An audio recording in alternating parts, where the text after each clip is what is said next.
That's long enough, right? People will start to join when they join. Here's, oh, another one. Okay. What's a good NPC? What's a good adventure hook? Now I've heard rumors of treasure down in the abandoned mines. For someone brave enough to check it out. Guys, today what I'm going to try to do in one part. So I came with sort of a plan because that way when people if there's not that many people watching and there's not that many people active in the chat, I don't have to like awkwardly just stare at the camera and wait for people to say stuff. That's the lesson I learned yesterday. So I have sort of a plan of a thing I can otherwise be doing, which is I have this long form YouTube video. I've been putting off recording. I've been putting off recording any long form videos because I have ADHD and they take more work. So that is one of the things I was going to do, but also I would love to talk to y'all. So if any of you have things, comments, questions, anything you want to talk about, throw them at me.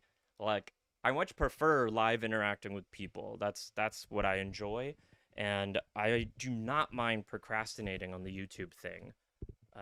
Further, I love procrastinating. That's also my thing.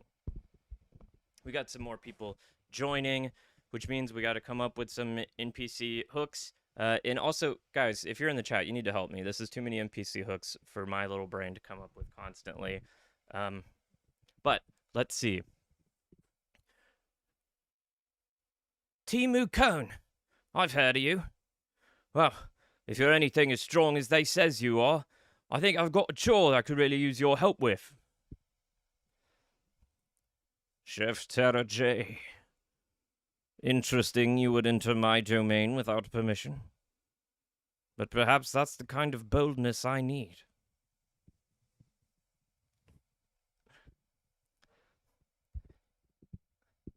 Hannah, my mom was taken.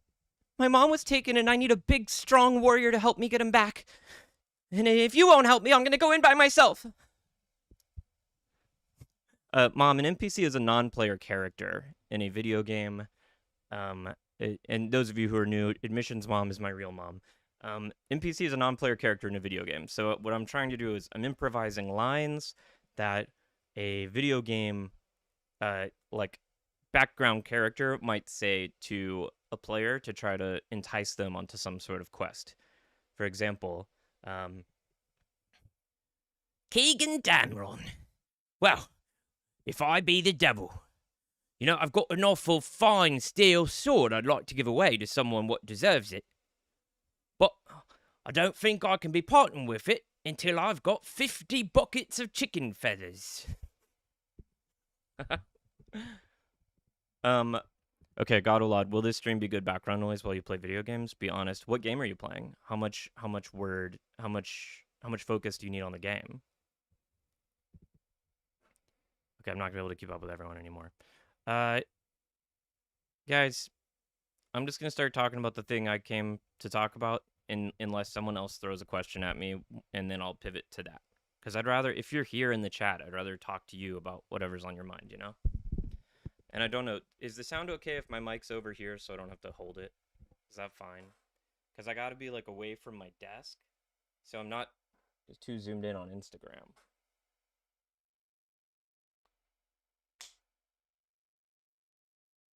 Oh, and now I can't see YouTube to know.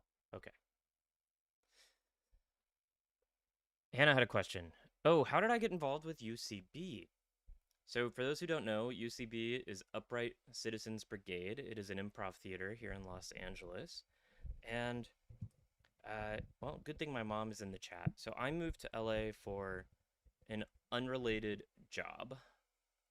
And then my mom came and visited me and bought tickets for us to go see a show called Baby Wants Candy that does hour-long improvised musicals.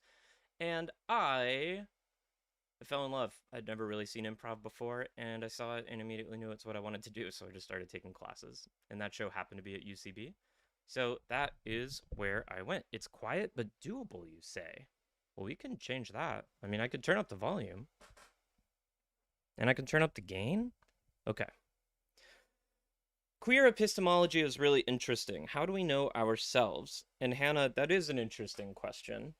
And that's not what I came to talk about today, but I'm happy to talk about it. I'd love to hear your thoughts on that. I came because I've developed a problem. I've developed a problem where I didn't have any sort of notable social media presence until I posted the chair video, which was 6 weeks ago. As a result, this is the first time in my life when I've been like actively throwing stuff online that isn't purely for my real life friends and receiving comments from strangers, which overall has been super lovely. I've been pleasantly surprised how nice and kind most people are. Um, and yet then there's also the transphobes, the trolls. And the problem I found is not that they make me depressed. It's that like that's what I want to engage with because there's two kinds of people I find myself drawn to.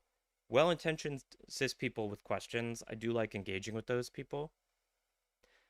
But it's like the transphobes that just my brain like locks onto them. And usually it's because that's where the most interesting like discursive questions are, I guess.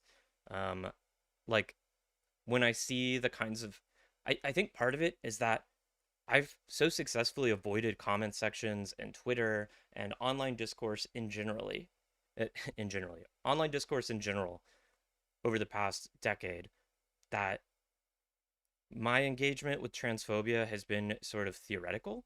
It's been digesting other people's surveys of what's out there. And now I'm interacting with these people directly. And as a result, I'm realizing all these misconceptions I had about how they misunderstood the trans experience. And now I find like all I want to do is talk about it and engage with it. And I'm torn because I think that's not necessarily like always super interesting to other people, especially trans people. Like trans people in my audience might not be interested in having me show them all the transphobia I get in talking about it, right? Um, and like as a trans person, I want to have the art I do and the stuff I put out into the world be something that a trans person can enjoy. And of course, trans people are there's millions of them and very diverse, and I will not be everyone's cup of tea. I'm not worried about that. I just don't want to be like I don't want to be a cis only page, and I don't want to become I don't want to be engaging in first of all I don't want to be engaging in self harm and lying to myself and telling me it's because of fascinating discourse, and then I don't want to become a space that is toxic for other people. Like I want my girlfriend to be able to watch the videos I make and enjoy them. And she is more sensitive to the transphobia than I am. So that's where my headspace is currently. And if any of you have thoughts on that, I'd love to hear them. Um, so one of the oh yes, I would find that incredibly interesting because allyship is impermanent to me. Can you tell me what that means? Important. Okay. Like that makes more sense. I think allyship is impermanent.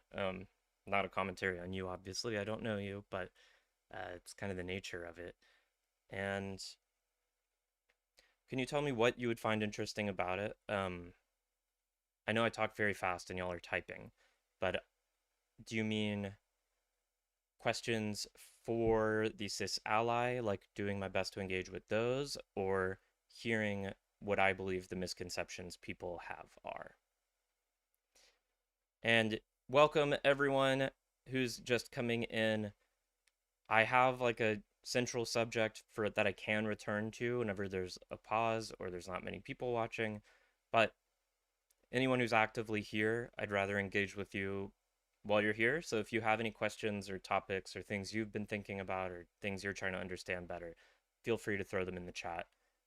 Or feel free to just hang out. That's fine too. But one of the things that's I guess been annoying me that I see repeatedly now in the comments and in other people's videos,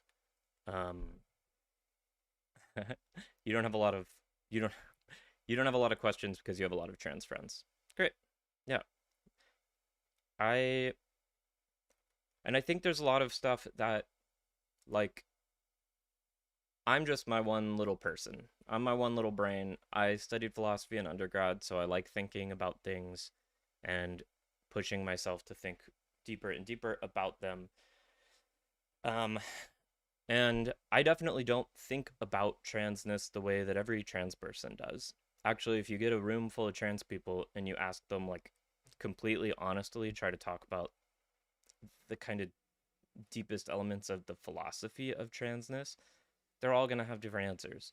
Just like if you get a group of any humans and start asking them questions about the nature of mind, the nature of free will, personality, like everyone has their own idiosyncratic interpretations. So that's like the fact that you can't imagine what misconceptions exist is to me interesting because I feel like there's a lot of interesting live unknowns that have to do with being trans um, in the way that there are with any other way of being human. But it's like not a thing that is like concretely understood. I certainly couldn't write a book called like Everything You Need to Know About Transness. But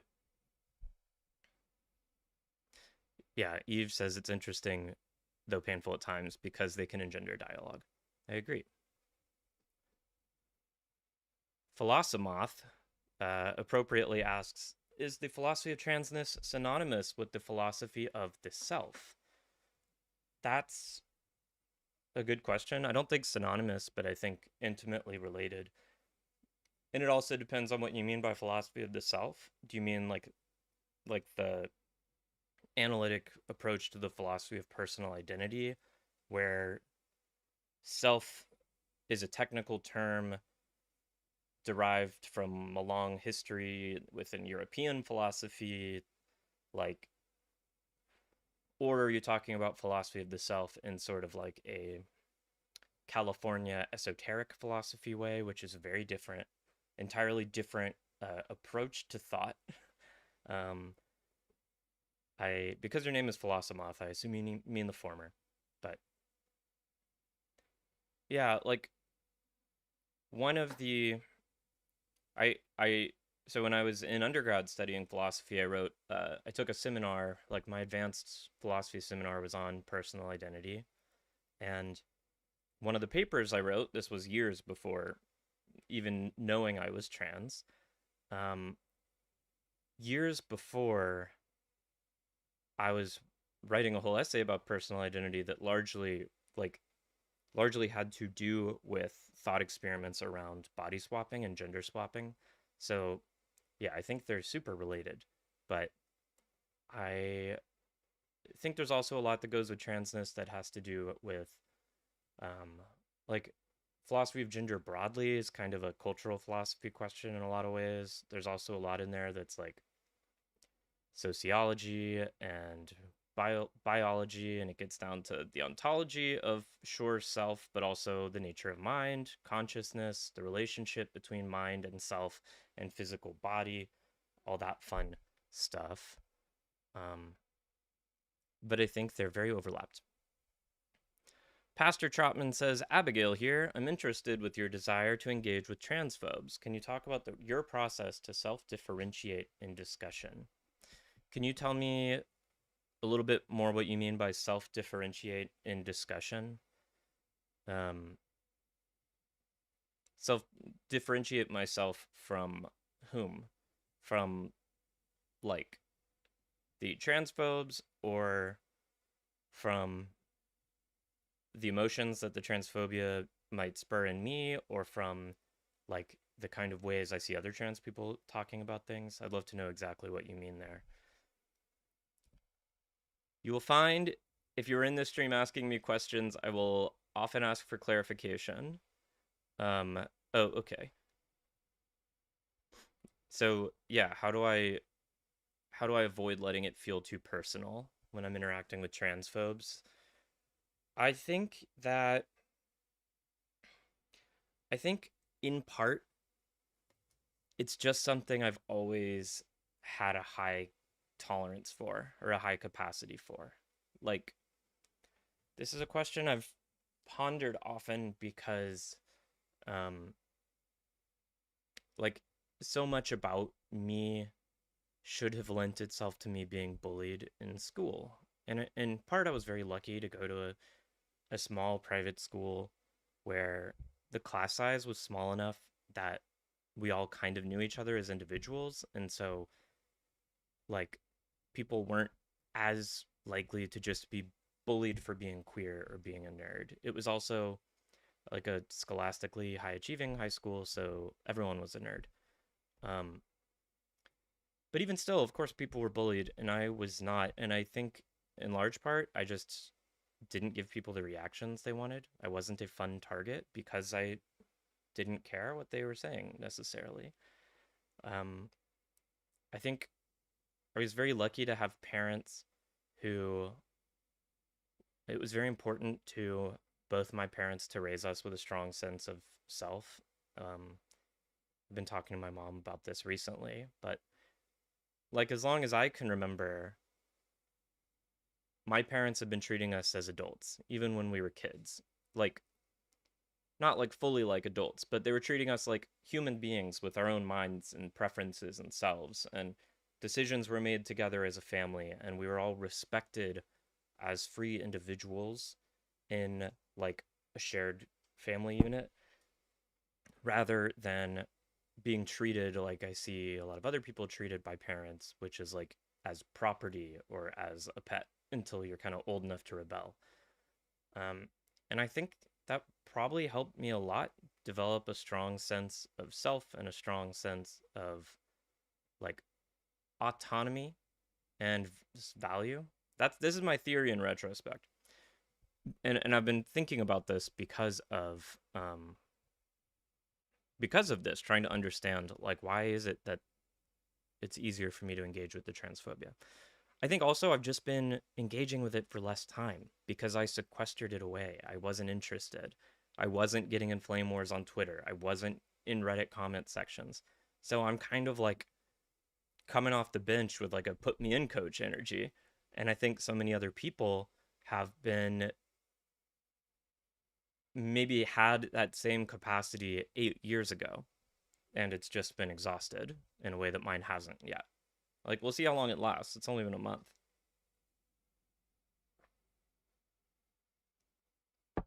Mostly, though, they don't know me. They don't know who I am. They don't. That's like when I was saying trans epistemology, I was thinking about them, like the fact that they have these strong beliefs about what trans people are, what I am, and they literally have never met me. And so, as the person who's actually in my head with access to all the evidence about myself, I have no reason to put any stock at all into the things these people say. Um, someone on YouTube has joined and said, I'm transphobic, but only a little. I do miss your Wheel of Time stuff. Well, funny story, there's actually some Wheel of Time stuff planned for today. Um,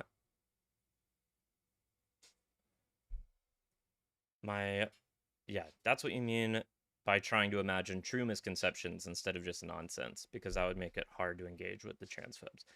Yeah, if someone is just like speaking incoherently, that I'm not going to try to engage with. That's not interesting. And if someone is just saying like you're a man, like I might I might troll them in return, but that's not a misconception. That's just cruelty. But sometimes I do see people, the way that they talk about things suggests either misconceptions about me, misconceptions about what trans people are doing, like what we mean when we describe our experience, or misconceptions about like how philosophy and logic and reasoning and empiricism work and all that. Do you get paid more if you watch me on YouTube? I don't think I get paid at all on YouTube, unless you go and you give me a little like super chat or something. But otherwise, no. I think it's the same, which is $0.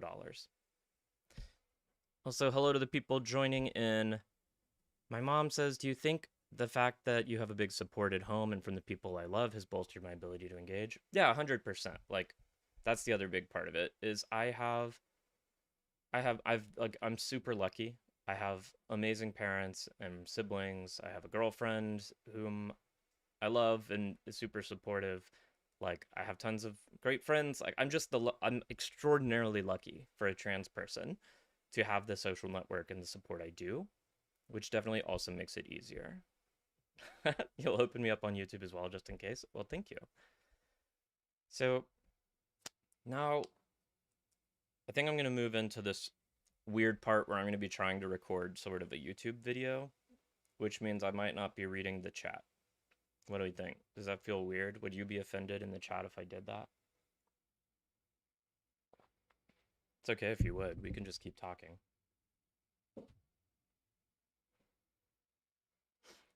Anna, thank you so much for joining and for enjoying what I do. I also came across my work only recently, and I've been having a lot of fun with it. So thank you, anyone who's been watching. You would not be offended. Okay, good. That's what you want. Can't I do both? Yeah, I can, but like the chat, I'm very ADHD, mom. Like if I either have to give myself the rule of don't look at the chat, or do. Because that's just how it's gonna work for my brain. Okay. But I guess I do need to see what you can see so I can know. Insta-cram all these people in there. That's fine. You think it's okay to be engaged with chat while I record? That is maybe true.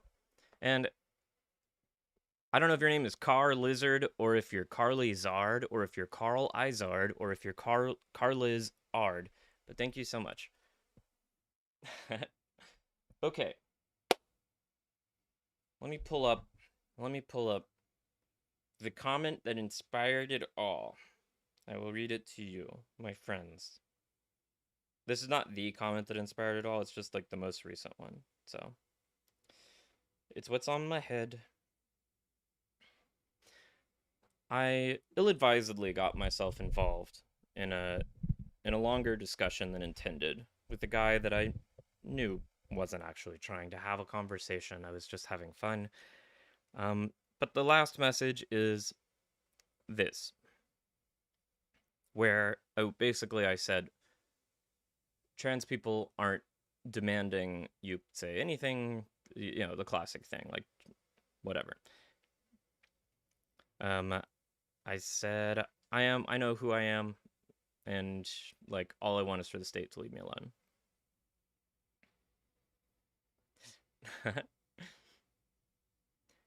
And that's where the crazy comes out. Ooh, I should give this guy an accent. And that's where the crazy comes out. Because you're inserting your own deluded narrative to make yourself feel better. I'll dumb it down for you, since you're pretending to be a woman so much that you gave yourself baby brain. I am going to call you what I see fit, whether you like it or not. And I need you to know he spelled weather, W-E-A-T-H-E-R. Whether you like it or not has nothing to do with any government or state. Me, as well as any individual out there who also wants to call you whatever they want. You can't take away freedom of speech just because you want to be referred to as woman. So apologies to whatever British island accent I was just butchering, if you're from there. No offense. I was just doing NPC voices earlier, so that's where my head went. Dwarf energy. Okay. He's from the Outer Hebrides? Maybe is that what you're saying? Baby brain. Yeah, okay. So that's what's interesting. That's what's interesting about this comment, right? Like, the clear revelation of the clear revelation of the deep misogyny at play in this man's worldview and the way he sees me. Pretending to be a woman so much I gave myself baby brain. Yeah, it's kind of the thing about a certain kind of transphobe where they see themselves as defenders of women, right? But fundamentally what they are is haters of women. And of course, you have like dudes like this who are just misogynist assholes who probably proudly hate women.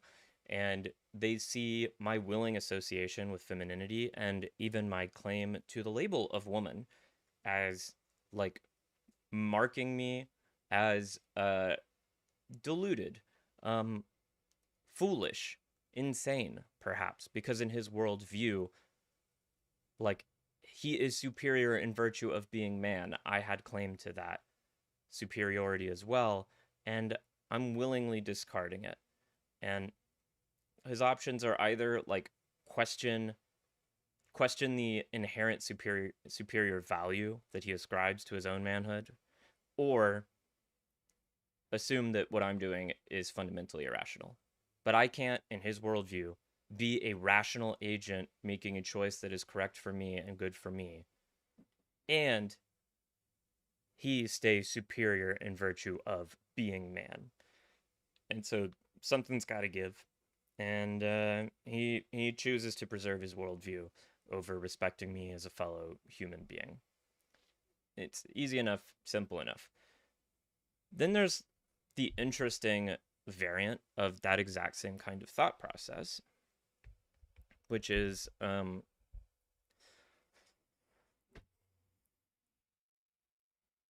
so that this, when said by a man and when said in this clearly misogynistic way, the accusation that by pretending to be woman I have given myself baby brain, it is clear what's going on. Where it gets muddied is when it's a woman saying it. So TERFs don't like being called TERFs. They say it's a slur. So I try to avoid that word, not because it's a slur, but just because if I'm ever going to reach someone in that mental territory, using that word will throw them off. There is a specific kind of transphobe who is a woman who considers herself a feminist and a defender of women from the aggression of men. And her transphobia is rooted in seeing trans men. I gotta start that over. Her transphobia is rooted in seeing me, a trans woman, as a man, and therefore part of what she sees as the oppressor class, the violent class. I am the danger that she fears. I am part of the oppressive system that has made her life miserable because of misogyny and patriarchy. And it's fine. It's fine to believe that you're miserable because of misogyny and patriarchy. Often you probably are. The mistake comes in the inflexibility with which they view trans women in relation to that power structure. And it all comes down, I think, to like the fact that this kind of transphobe, this kind of woman, self-described feminist transphobe, often, even despite their experience of misogyny and patriarchy, suffering as an underclass in this power hierarchy, rather than seek to dissolve those hierarchies, they justify their own pain beneath them by reifying them. Reify, that's a new word to you, means to like take a concept or an idea and in your head turn it into something like real that exists. So if you are this woman who suffered under patriarchy, you could have suffered quite genuinely and quite a lot. And you have to decide for yourself, like, well, is patriarchy something real, or is it something that is this social construct perpetuated by the daily performance of individuals within the system of patriarchy? If it's this thing that feels kind of arbitrary in the way that, like, people read the term performative or social construct to suggest, I think that makes them believe that their pain was therefore arbitrary. And that sucks. We never want our pain and suffering to be arbitrary. And so instead, in order to justify the inevitability of their pain, they have to believe that something about gender and the power dynamics inherent to it is real and inescapable. And I believe in their minds, a lot of what happens is they say, well, I suffered because I was woman.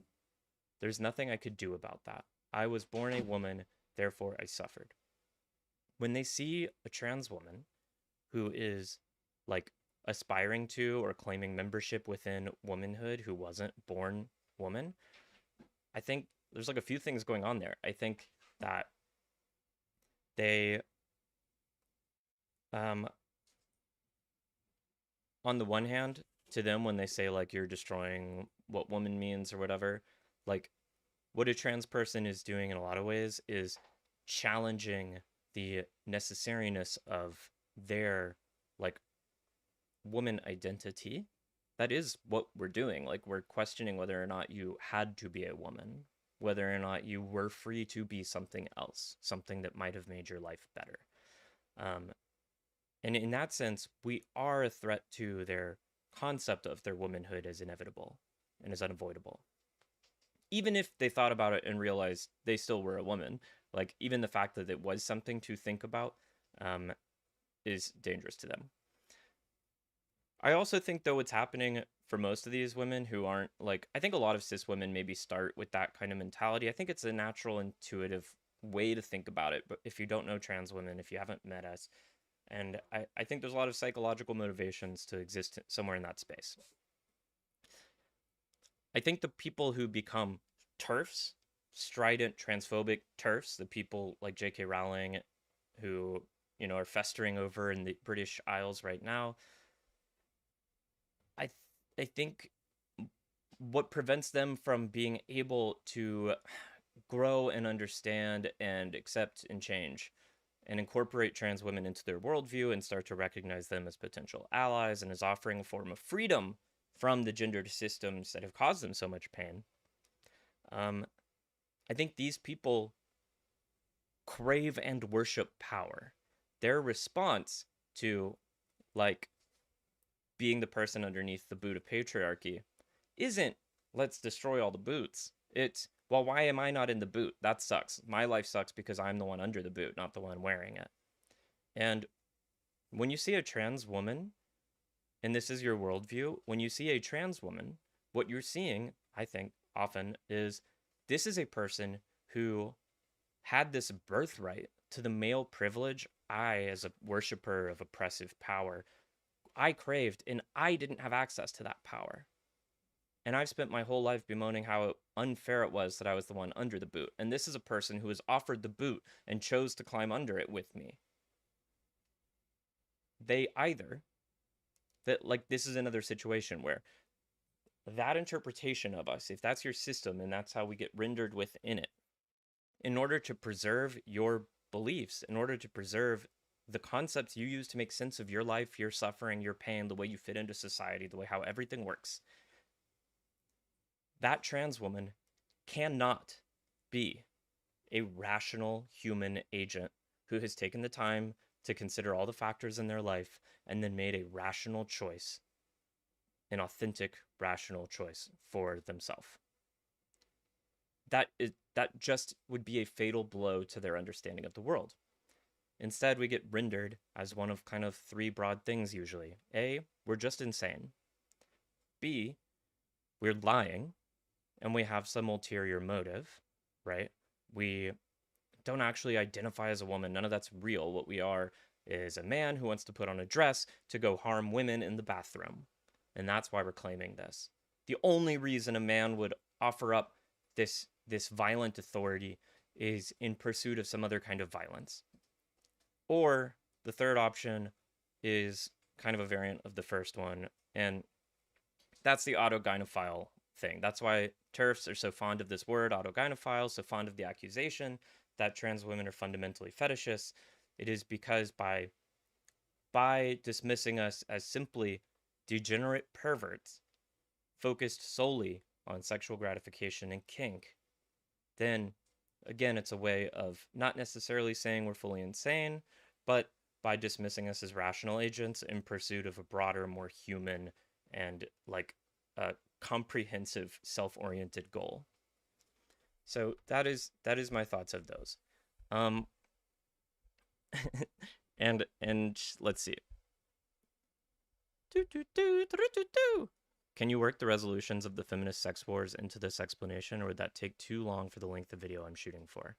Oh, I'm not like shooting for anything in particular, Hannah, but I would love you to tell me more about the feminist sex wars because I'm no expert in anything. I am a perpetual dabbler in many things. So you probably know more about the feminist sex wars. I'd love to know more. If there's anything I should specifically look up, let me know. You wonder if this is why the UK and the US diverge in the flavor of transmisogyny. The UK stuff feels much more hammer the nail that sticks out. Lots of UK culture is about predestined class poverty, etc. Yeah, I mean, I don't know. That's a question for the British people in the chat, of which there seem to be a few. A lot of bitterness and frustration, internalized sexism and ageism, a sense of unfairness that they have been striving to follow, says Anna on the page. Yeah, I think maybe there is something culturally where British people have a more fundamental, like they're more fundamentally inclined, I guess, towards accepting hierarchy. But I think what we're seeing in the modern US on the American fascist uprising is that plenty of humans, even in the, land of individualism and freedom and all that, like there's just some kind of human personality or at least human like mimetic culture that gets taught and passed down that craves the comforting explanatory power of hierarchy. And no matter where they fit in on it, like as long as you're not the bottom rung, I think some people just like that. Like having the freedom to constantly self-determine is beautiful and amazing, but it's also terrifying. And it's a lot of work. It's like a lot of mental work, you know? Like the original definition of angst, which is the root of the word anxiety, it, angst comes from, at least the etymology from, that anxiety takes it from. This word probably existed before. But Kierkegaard uses it to describe like this specific feeling of discomfort you feel when you're standing on the edge of a cliff, looking down, fully aware that no one and nothing is stopping you from jumping to your death. If you wanted to, you could do it right now. And this fundamental, uncomfortable awareness of that freedom, that ultimate freedom, it's frightening. And also, there's a lot that it suggests that we might not want to accept. Like, you can always do otherwise. Almost always, unless you're like straight up in, a hardcore prison or something. But when people's lives aren't going the way they want them to and they're not as happy as they want to be, and they often don't want, you've probably seen this with your friends, you've probably seen it with yourself. I know I've seen it with myself millions of times, all the time. Like when we are upset or depressed or unhappy, or there's something in our life that we don't like, it only makes it worse often to then have the awareness that like, and the only thing preventing me from leaving that job, from going for that daily walk, is like my choice to do or not do it. It's the whole to be or not to be shit. Um, I, yeah. So I think the human craving for hierarchy, the human craving for authority, the human craving for a clearly delineated social order with clear social mores, where you have a role you play in society, those decisions are made for you, is a way of rejecting the discomfort that comes with this ultimate awareness of your true freedom. It's yeah, it's which is unfortunate, but I don't know what to do about that. Like I don't know. This has been a human struggle since there have been humans, right? Like the constant war between those those who wish to be free and wish to respect the freedom of others, and those who wish to be comfortable and will impose their comfort on others. And that gets back to the comment this guy made, right? Like, it's projection. The people who get so upset about, oh, well, you trans women are trying to force me to call you a woman. That's a violation of my freedom. My freedom to say whatever I want. They live in this imagined pseudo-reality where they are this oppressed underclass of an overreaching state. This is so this is where it becomes this American instantiation of it. Because I think maybe in the UK, it's probably easier to justify just being like, yeah, I want hierarchy. Like, America has all this cultural baggage that these people have to acrobat their ways around, of like couching their desire to be controlled and to exist in a rigid hierarchical society in terms of freedom and liberty and rejection of the state.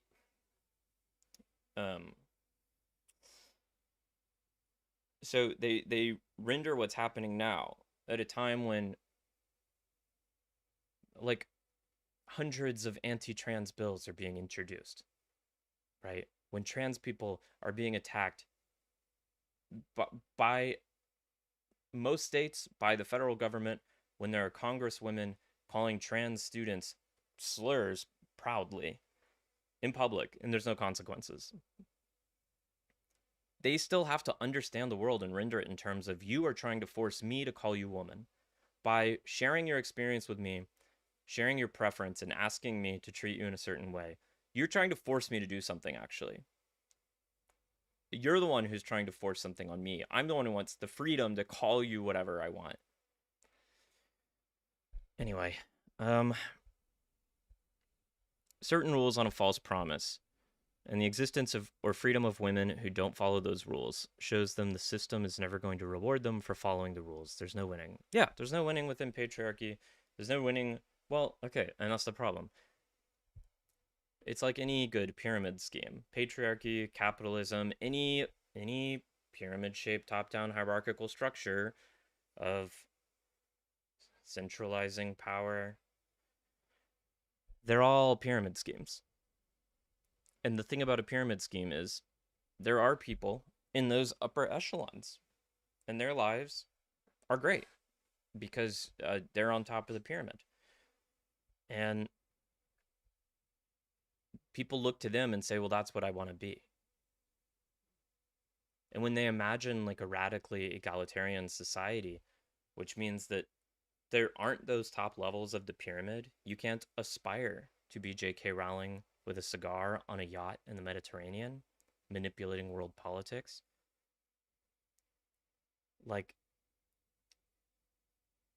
that, we're asking them to reduce, I guess, the imagined heights of their power and authority to which they can aspire.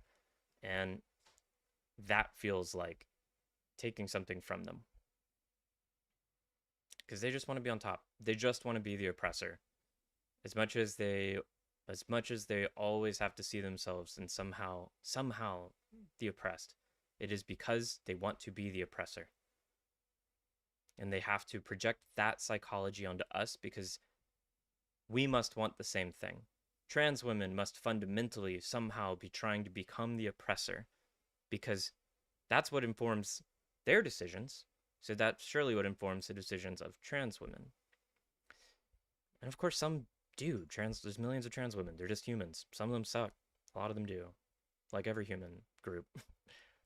I got an answer earlier from Hannah. The feminist sex wars were a gender studies phenomenon in the 80s. It divided radical feminists largely between those who believed that heterosexuality could be ethically practiced and those with a contrary belief. Oh, right. Yes. And I'm going to go back to your original question. Can I work the resolutions into the explanation? I wish I could. I'll have to research those resolutions. I don't know them. So you tell me, how were they resolved? And you tell me in the length of an Instagram live comment, how are the feminist sex wars resolved? I would love to know. And then I will go like actually read about this for real later. Okay. I don't want to ignore you over here, YouTube. Clobo says, your pet theory for why feminism has had such a tricky history of trans folk is around the use of the word gender. It through most of the 20th century with two distinct meanings being used simultaneously. Trans people would use it to mean gender identity, whereas feminist thought was using it as an ascribed restrictive role. So we've ended up talking past each other. Personally, Clobo sees it in terms of their relationship to their physical body, their proprioceptive map, but others might describe it differently.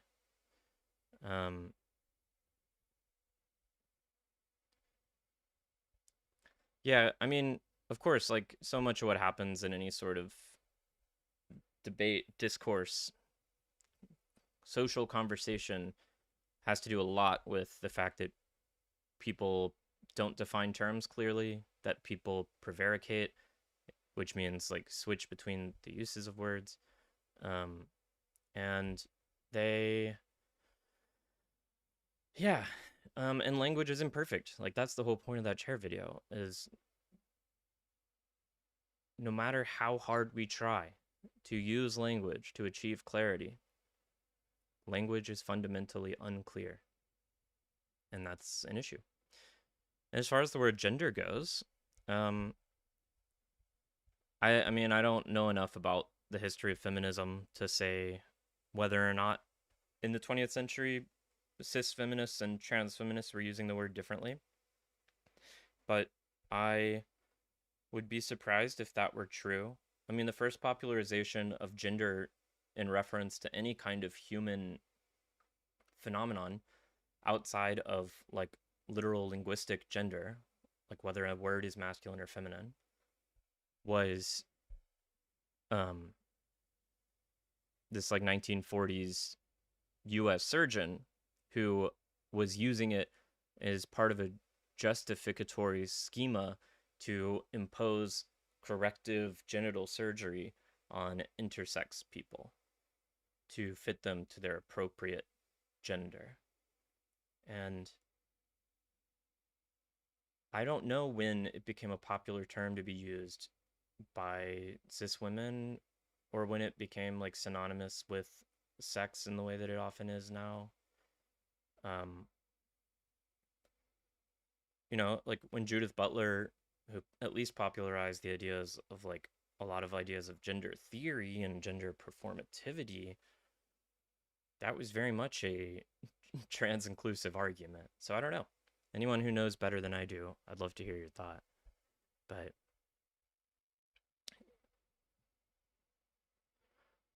and Clobo, like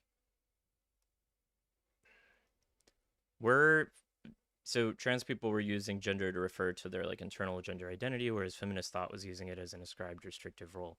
I know that a lot of feminist thought was using the word woman to refer to that, and like but like Simone de Beauvoir's The Second Sex, which was all about woman as other, woman as restrictive social imposition, was very specifically about sex. But I don't know, like this is beyond my expertise. I'm just kind of chatting about it.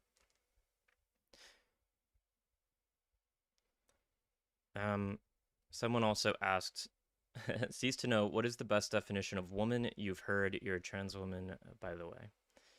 Or you're trans, by the way. Best definition of woman. I think,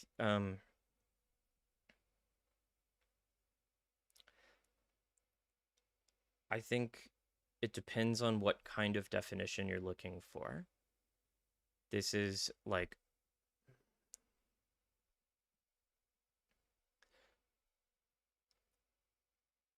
part of it. So if you watch the Matt Walsh documentary, What is a Woman, and it's him going around asking all these like professors and surgeons who do gender surgery and stuff, what is a woman? And so many of them say something like, a woman is whoever identifies as a woman. And Matt Walsh is able to point to that and mock it for its obvious circularity. And I've been asked a few times in comments like, oh, can you define woman or can you define man without reference to the word woman or man? And I think that that can be like what's happening there is people are using the word definition in two different ways. Like when you say a woman is whatever whoever identifies as a woman, what you're answering is not like a philosophical ontological definition of like what objects woman truly refers to in the physical world. It is an etiquette question. It is reading the word, what's the definition of woman, with an awareness of the social nature, descriptive nature of language, and it is answering the actual question it's answering is how should I use the word woman in reference to other people? And in that case, it's a totally coherent definition. You know, if someone tells me I'm a woman, then great. For my purposes, linguistically, that's a woman. The accusations of circularity are reading definition as like a deeper philosophical ontological claim. Or I mean, they're not, I think often they're not actually, it's just a gotcha. Like, but best definition of woman I've heard from the etiquette perspective is literally just if someone tells me they're a woman, that's how I will consider them. As far as what a when I say like I am a woman, what is it that I'm trying to communicate, which is instead how I think about it. I don't think there is any good definition of the word woman generally. Woman is a social word that means something very different for every person who uses it. When I speak broadly about society, I will often say shit like, well, you know, this will impact women. And often literally what I mean is like cis women. Like if I see some bill that if there was some bill that made it illegal to menstruate, I'd probably be like, well, that's going to suck for women. And I'm not making some strong definition claim about what woman is. And I'm not saying anyone who is impacted by that bill is a woman. That's like speaking at the most generalized, vague levels with a bunch of asterisks. The most specific and nuanced answer I can give about what is a woman is going to be what does it mean for me? And I still don't know.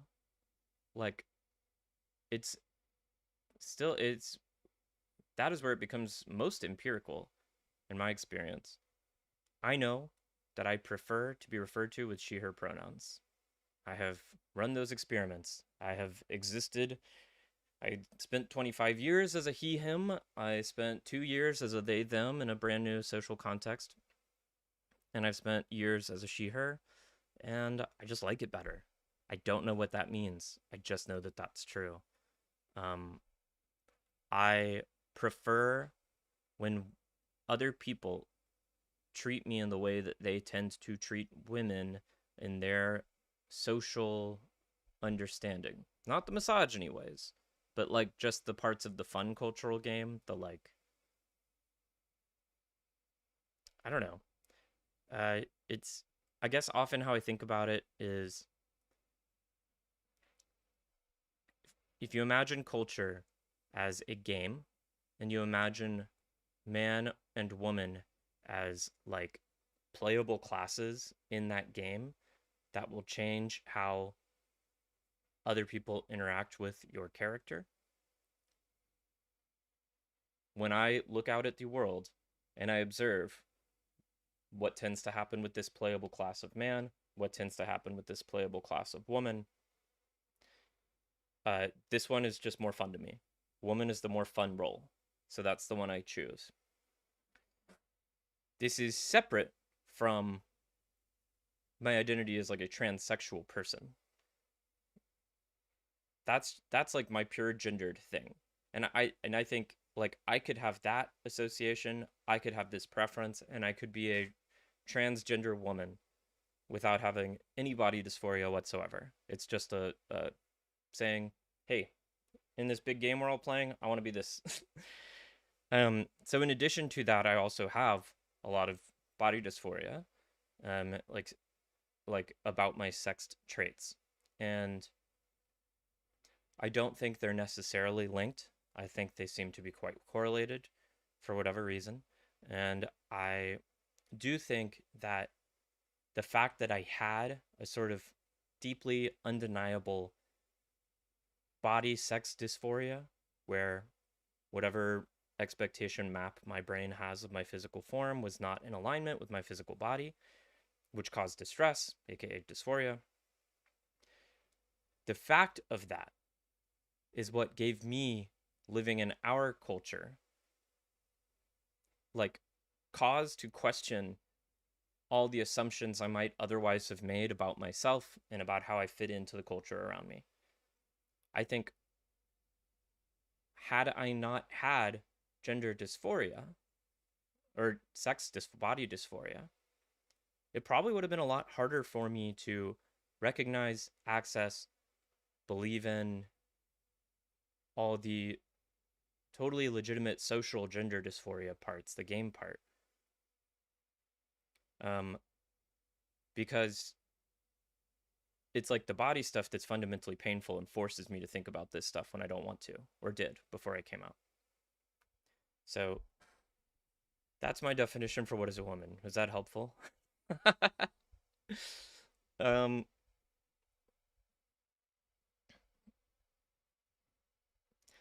okay, what do we got going on here in the YouTube chat?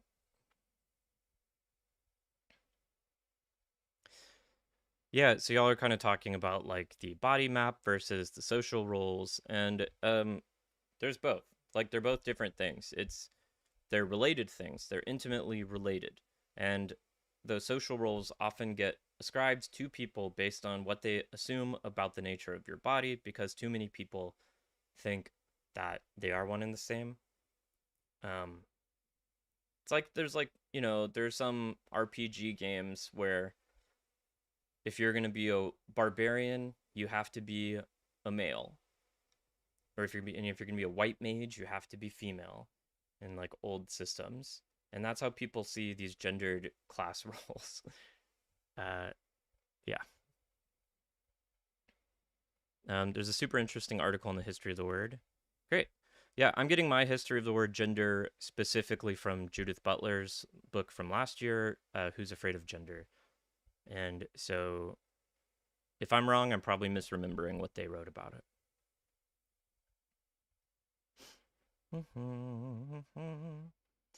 Yeah.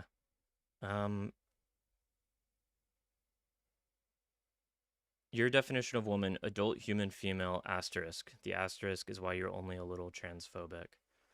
You think it's perfectly workable. Well, right. So, Biz, that's where it gets to the different kinds of definitions. There's like useful functional generalizations, right? And then there's actual philosophical definitions. And yeah, workable approximations are great, but they're not definitions. They're not rules, and they don't tell you anything about the true nature of things. They help you navigate the world. And that's why, like, I do think it's important to push back on like using that and calling it a definition rather than saying it's like your approximation. Not necessarily because I think you'll go on to make this mistake, but because too many people can't tell the difference between an approximation and a true definition.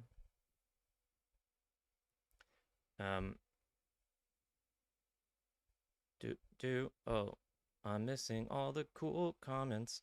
Paula says, this conversation is very highbrow. Isn't it simply a case of it's easier to punch down than to punch up? It is not simply a case of anything, Paula.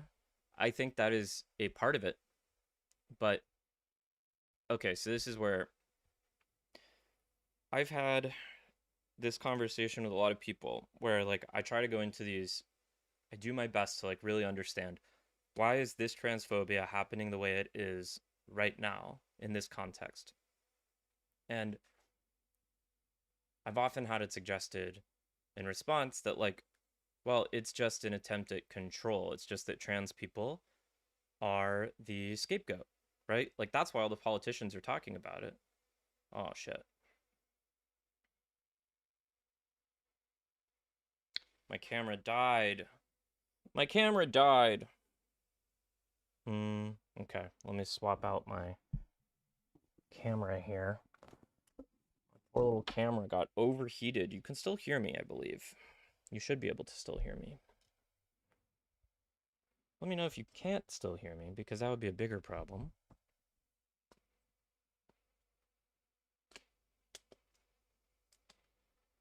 Hello, if you're just joining, my camera just overheated, so I'm currently swapping to a different camera to give that baby time to cool off.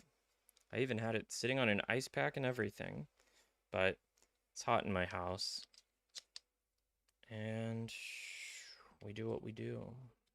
We do our best.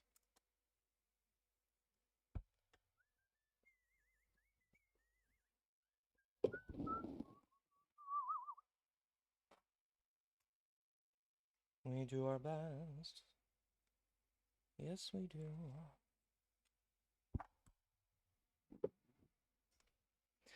I'm gonna fix it. Gonna try to fix it. Yeah, my takes were getting too hot. I know, hot takes over here.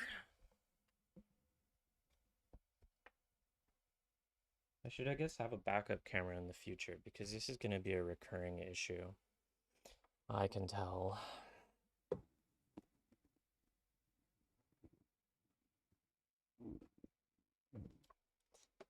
Alright, first, let's make sure this works before I waste any time trying to change it up. This live is fire. Oh yeah, that's true. Ooh, hello. Hi, you can see me now. Ooh, but now you can't. Okay, okay, okay. We're kind of cooking. We're kind of cooking. What's going on? What is happening? You can see my hand, because I am a professional. Welcome to Sarah Does a Very Professional Live Stream, starring me, Sarah Kaplan. What do we think? Is that gonna be okay? Is that gonna survive? Up, up, oh. Do-do-do. Do-do-do. See, it's a way different focus depth, which completely changes everything, doesn't it?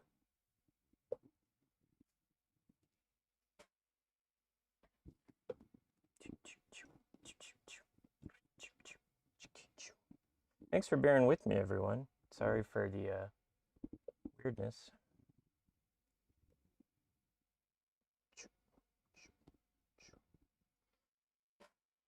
Okay. That's just gonna have to be good enough. I think that's gonna be where we're at. Is that okay? What do we think? Now you can see that I just got like a big mattress leaned up against my wall. Okay. We're back. We're back and we're alive. Okay. Welcome to the reality of my office, but I'm gonna turn that off right now. I'm gonna go, boom. Now you can no longer see the reality of my office. Also, can you hear me? Can you hear me still? Yeah, you can hear me. Great, great. Let's look back up at any questions I might have missed.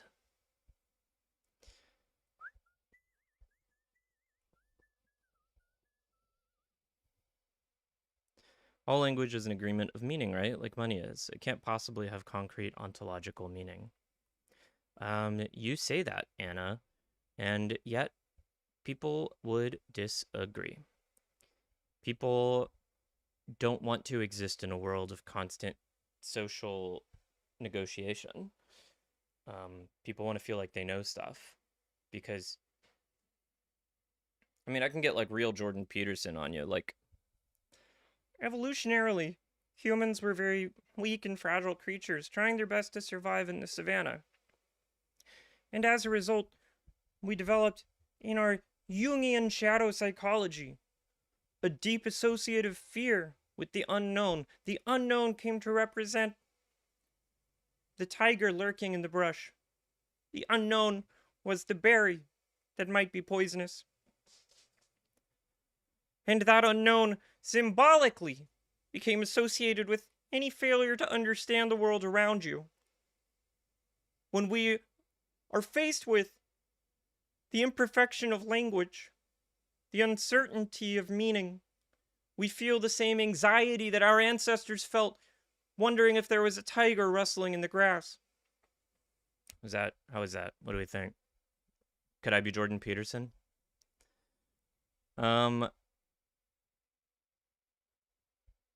I should be back live, YouTube, unless you're behind. Okay. Ooh, a brief history of gender from Language, a Feminist Guide. I'll check it out.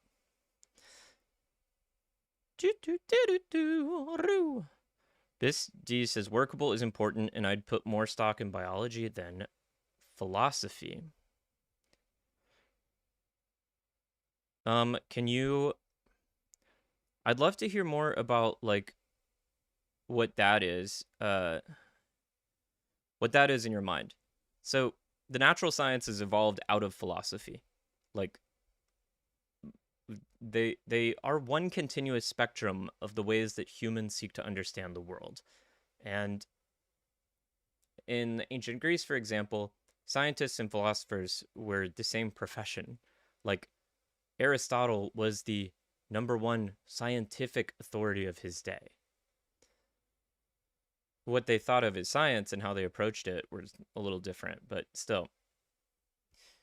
And like the very fact that modern science is based on like empiricism and notions of objectivity, those are derived from philosophical investigations into epistemology, how it is that we know things, what it means to know things, how we relate to the world around us. Like, I don't think you can have biology separate from philosophy, and you can't have well-informed philosophy separate from biology. And they are all still important, and they all inform each other always. Anyway, that's a brief little rant on that subject. Okay, it's back to Instagram. What's going on? What changed? Empires are different. Prejudice is inherent in the individual. Maybe. I don't know if it's inherent. Like, I don't, to read into it, like, it becomes a nature-nurture thing. I think we can be taught things, and I think some cultures are more authoritarian and hierarchical than others. And I do think a lot of that has to do with how parents raise kids and how they're treated in school. Bijima, a long time ago, said, I think it's interesting to read different indigenous cosmologies. Usually there's some section that will say something to the extent of man was created, woman was created. I'd love to hear what you mean by that. I don't want to read into it for you. The cycle of oppression, always worth improving, since I couldn't have my joy right now without those prior to me fighting for me to have this without knowing me. Yeah, it's like, you know, it's the old man who starts planting trees, and the other old man is like, why are you doing that? You'll never see it. And he says, yes, of course I won't. But I enjoyed seeing the trees the people before me planted, even though they would never see them. It's that whole idea. Sure, but physics and chemistry and biology are far more objective than philosophy. I just don't think that's true. It depends on what you mean by objective, because objectivity is often an illusion. And like, sure, if you're just gonna look at like some data gathered, if you're gonna say like, I dropped a rock and it fell and it took this much time to go from 10 feet up to 0 feet, and that's a stat. That's just like a fact of the material world that has been observed. Yeah, that's fairly objective. That's something that most people could agree on. The problem comes with the interpretation of those gathered facts, right? Like, you don't get nuclear power plants with philosophers. But what I'm saying, Bisty, is that you literally did get nuclear power plants from philosophers because science evolved out of philosophy. And uh like it the interpretation of facts, the application of facts is not objective, right? People spin up stories about what certain observations mean. That is philosophy. That is bias and personal. What do you mean philosophers don't get to claim that? It's just the history of human thought. Like, deciding what we objectively measure is also a subjective choice. Yes, true. Um, but this, you don't get nuclear power plants with philosophers, but I don't think you get them without philosophers, because philosophers are I'm not saying that philosophers are the ones who, like, you know, it wasn't people in an academic philosophy department who discovered the powers of nuclear fission, right? But you don't get a physics department at any university without philosophers prior to that challenging the accepted wisdoms and explanations of the time.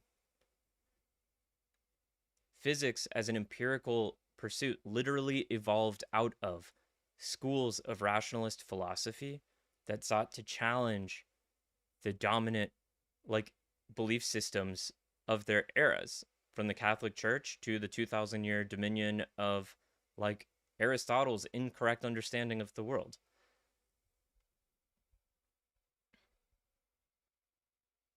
I don't know what JWST is.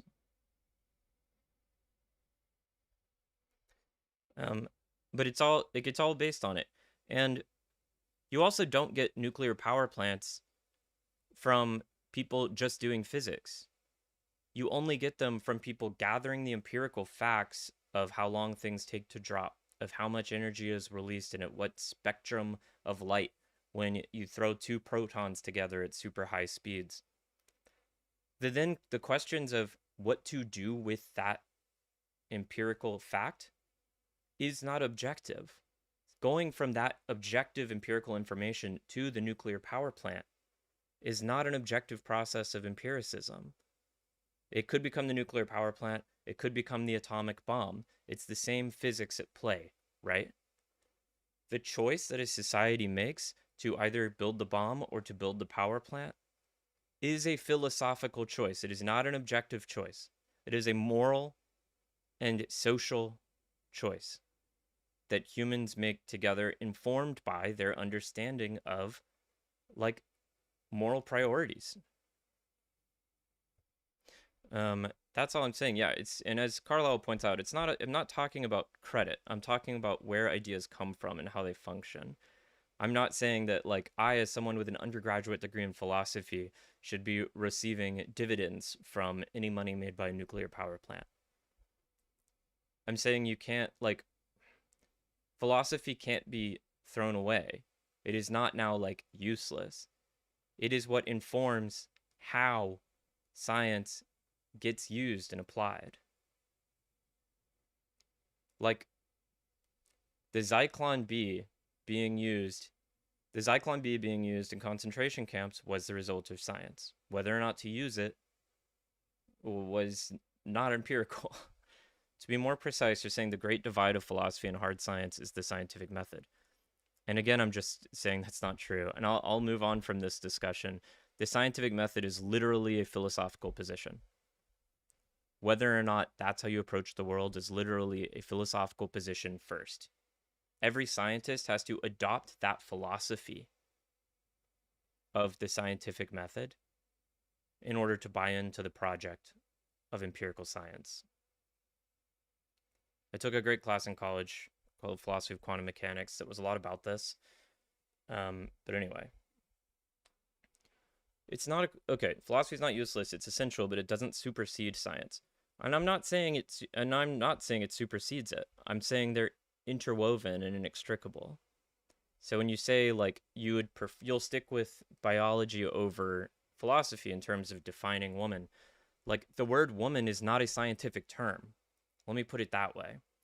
The word woman uh, if it's used in sciences, is used in social sciences by sociologists and anthropologists studying how the word woman is used in different cultural contexts.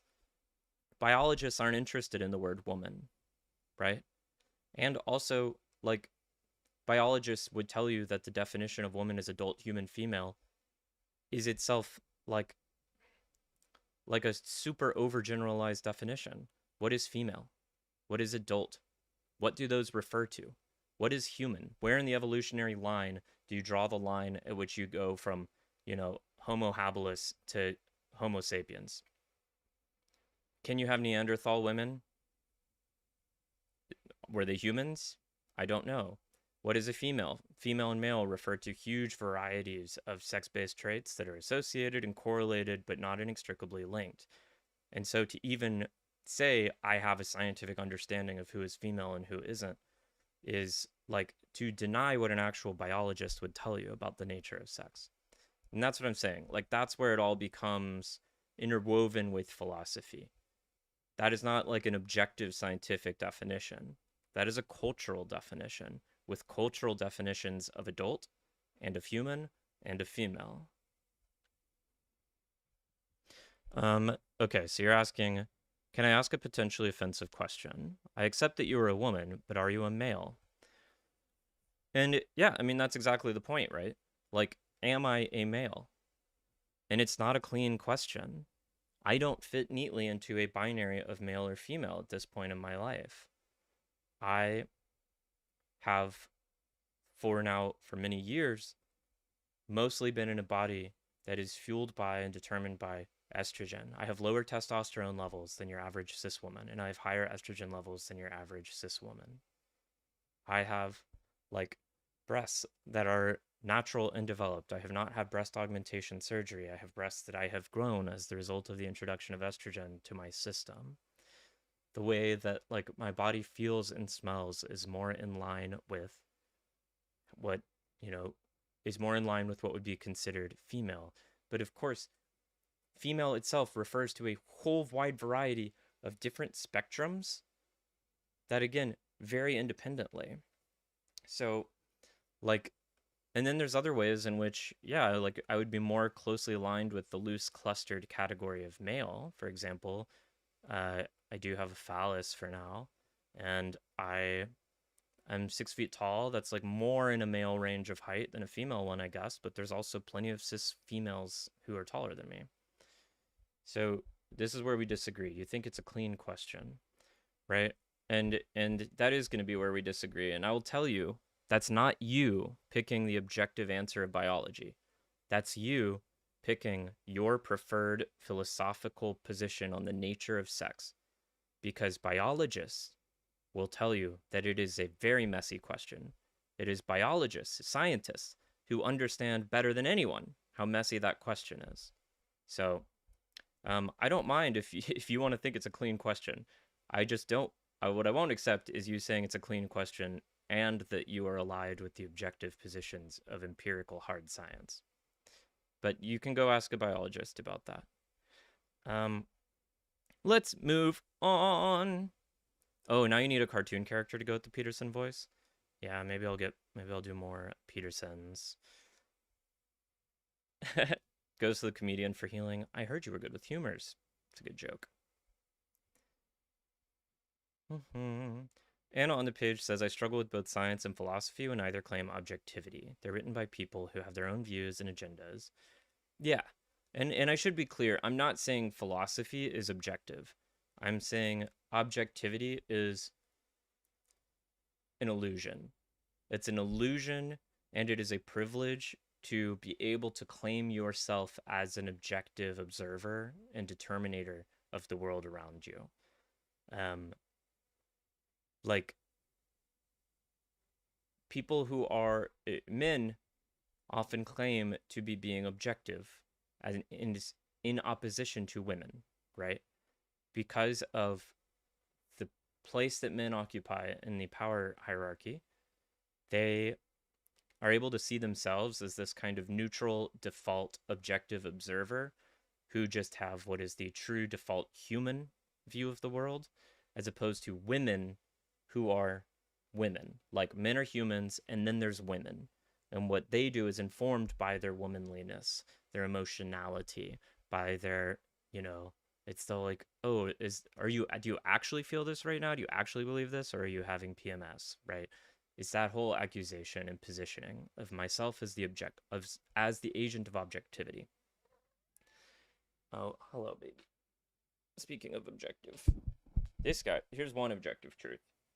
This guy is a cutie patootie. This is Puro. You also see it a lot with, like, racism. White people position themselves as a subjective force in the world, and anyway. Yeah, I'm not saying philosophers are objective. Any philosopher who claims to be objective is Descartes, and they were wrong 400 years ago.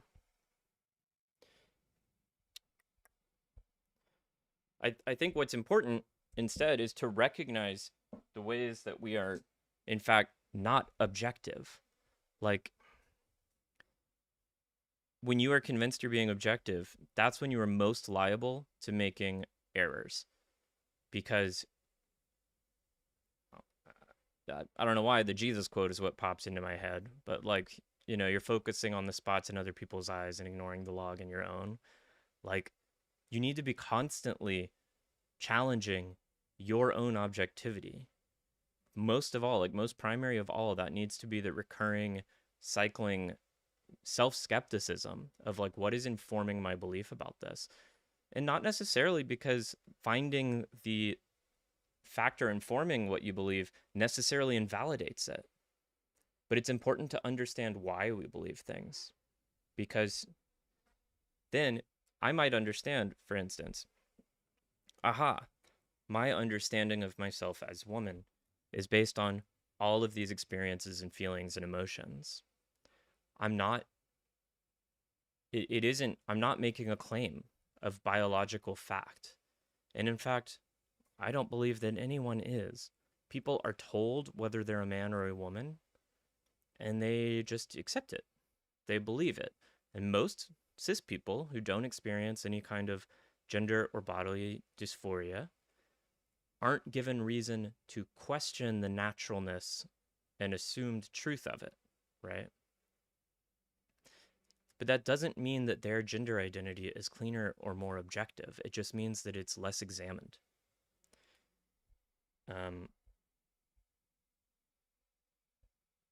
Do biologists do this with other mammals? That was a question about sex. Yeah, of course they do. There's lots. Let's see. Prince says, don't give a fuck about others, buddy. You're a human person, what you are, and you are living this beautiful life. So enjoy and do whatever you want to do and enjoy other people, with whether it is male or female. I mean, that's fine. I'm with you. I'm with you, Prince. I'm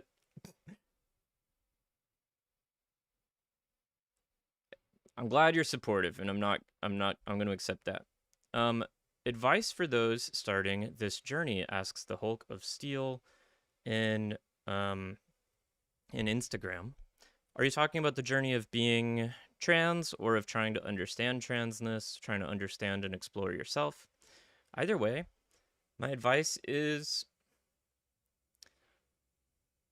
whether you're trying to understand more about your own identity, whether you're trying to understand someone else in your life, or just other people in general, like, it actually does come down to this. Recognize fundamentally that you are not an objective observer. You're just another person experiencing a variety of emotions and experiences, and that other people's will be different from yours. And try to approach those differences as best you can, not with an attitude of needing to be the one who's right or wrong, but with an attitude of like a playful curiosity, These are not end all be all binary questions. You're not playing a video game. Gender is not a skill tree where you make a choice and now you're stuck on a branch, right? Gender is something that can constantly evolve and change that you can constantly explore and update your own understanding of. It's something I do all the time still, but especially to my first few years of transitioning. Like, I ended up going on a lot of first dates, in large part because first dates were such a fantastic kind of empirical opportunity to try on different versions of how I might want to be. When you start transitioning, you have this like beautiful opportunity to discard all of the expectations of how you act and behave and think and emote and all those expectations of the person you've been for all these years in the minds of others that can become these like restraining chains on you, or at least that was my experience of them. A first date is a great opportunity because it's a person who does not know you and does not have expectations about you. So you get to kind of, I would say intentionally, like treat it as like I want to play this possible role. I have this imagined image of myself as woman in this way, or as man in this way, or this version of myself I might want to be. Maybe that's what I want. I don't know. I don't know yet. It's an empirical study, right? So I will be that person with this new human being in front of me for a couple hours, not in an attempt to deceive them, but in an attempt to see if it's what feels natural to you. You might find, you know, I actively pushed myself to be super bubbly and giggly on that date, and that didn't feel authentic to me, actually. That wasn't it. Like, that isn't what sparked joy. So I'm glad I tried it. Now I know that that's not like this person that I could be, that I'm too afraid to try being. Um, and this is general advice, I guess. I think this advice applies even if you're not trans, but like constantly giving yourself opportunities to break expectations and be yourself in a slightly different way and see if it feels good or not. And if it does, keep doing it. And if it's uncomfortable, that's okay. And if you're afraid of being embarrassed, embarrassment will not hurt you. It's a big fear. I get it, but you'll be okay. Anyway, I'm excited for you. Bye, Anna. And it is super fun and exciting. Getting to know yourself better, getting to become a more authentic version of yourself, getting to explore all these new ways of being is just an amazing opportunity, and it's super fun, and I hope you are able to have fun with it. As scary as other people try to make it.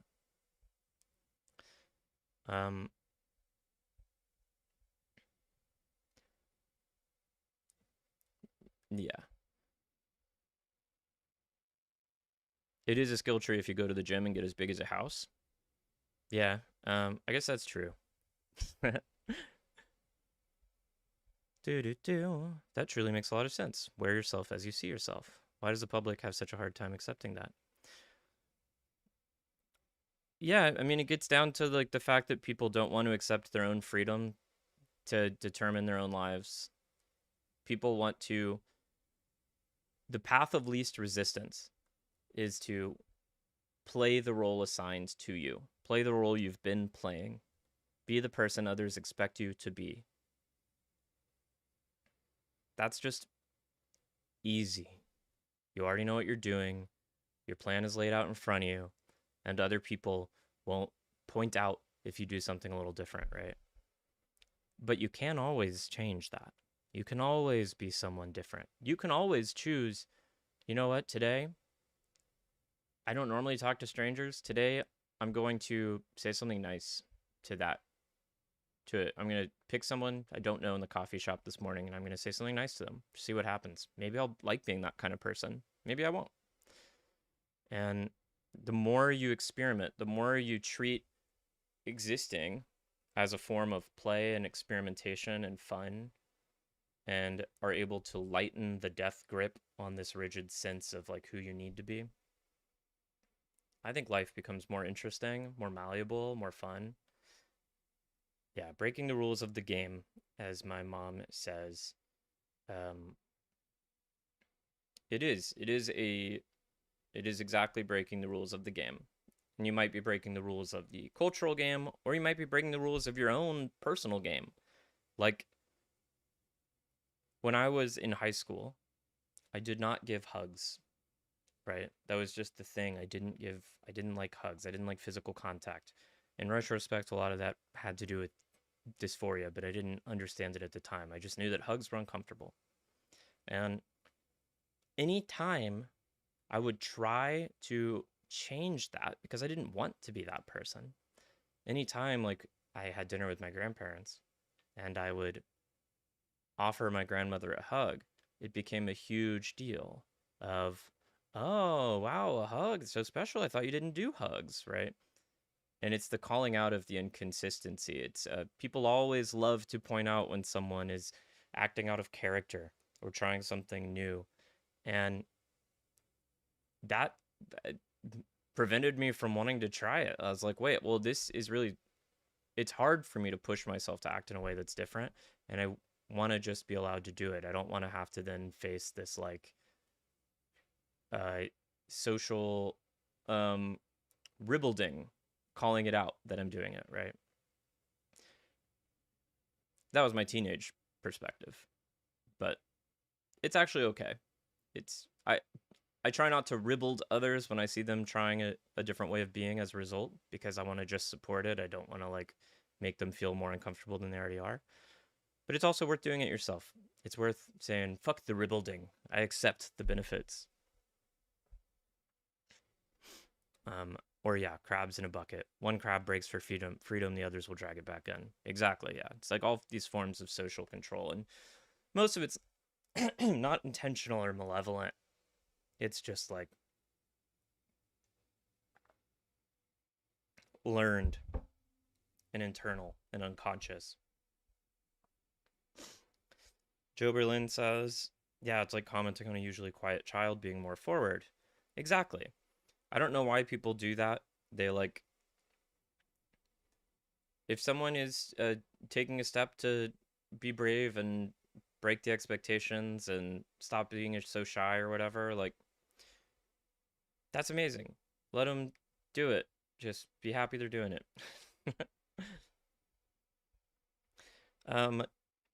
Okay, let's finally. I planned a fun little game for today 2 hours ago. So let's play a game. Are y'all ready to play a fun little game?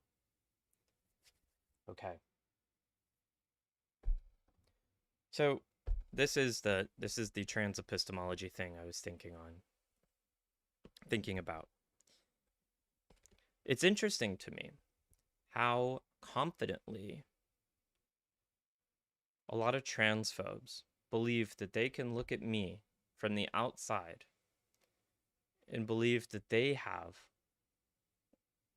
an equally, or often they believe they have a higher, but some transphobes will look at me and believe that they have an equally legitimate claim to knowing the truth about me, what I want, what I feel, who I am, what my relationship is with my body or with the world, right? They feel equally equipped to know these things about me. Strangers on Instagram.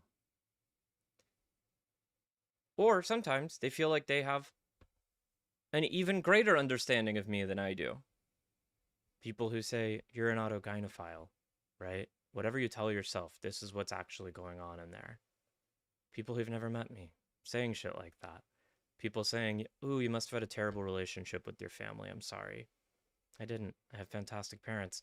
The fact that they will look at me, another human being, and believe that they understand me at all is insane.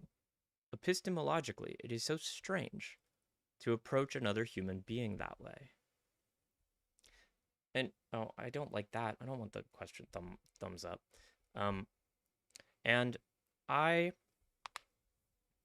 know there's a sense in which we're always doing it. We're always trying to understand the human beings around us, right? So much of this stream has been me talking through my attempts to understand the psychology of transphobes. And that does mean like I'm reading and making assumptions into them. But I'm not then applying those to individuals. They are my theories I would offer. And a theory is meant to be tested, and it is meant to be proven wrong, right? So I might have this initial schema for understanding a transphobe, but in conversation, if I talk to them and it becomes clear that something else is going on in their head, I will believe them as the authority on what's going on in their own head. I'm not in there. Too many people don't treat other human beings that way. Too many people will hear me say something about what it's like to be me, or what my experiences are, and they will say, I'm wrong, because it doesn't match up with what they assume. So, let's play a game.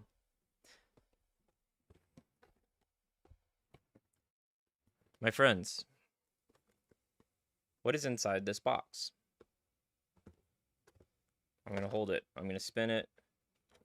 I'm going to spin it. What is in the box? Take your best, most educated guess. What is in the box?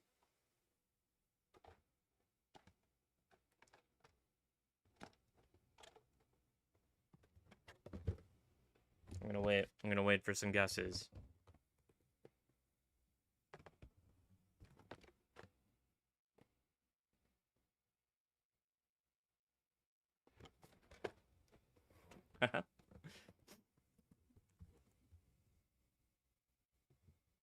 Uh-oh, semantics. I mean, we're not really getting into semantics. We're getting into, like, the problem of other minds.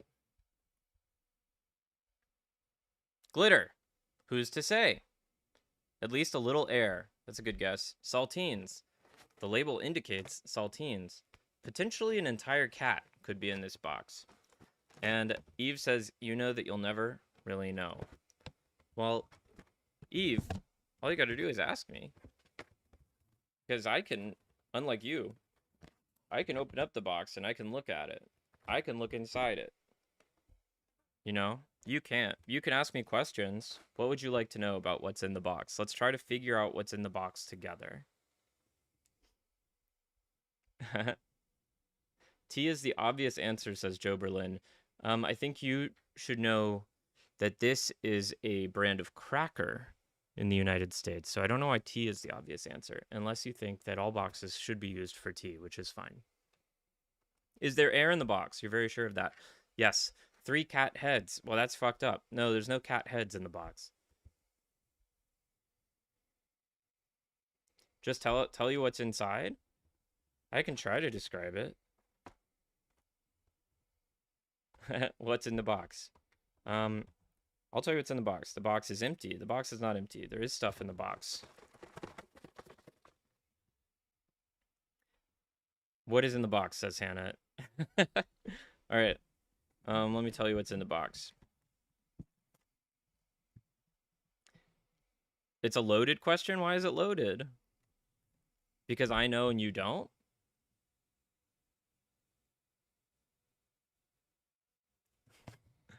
It's not a loaded question just because it's asymmetric, you know?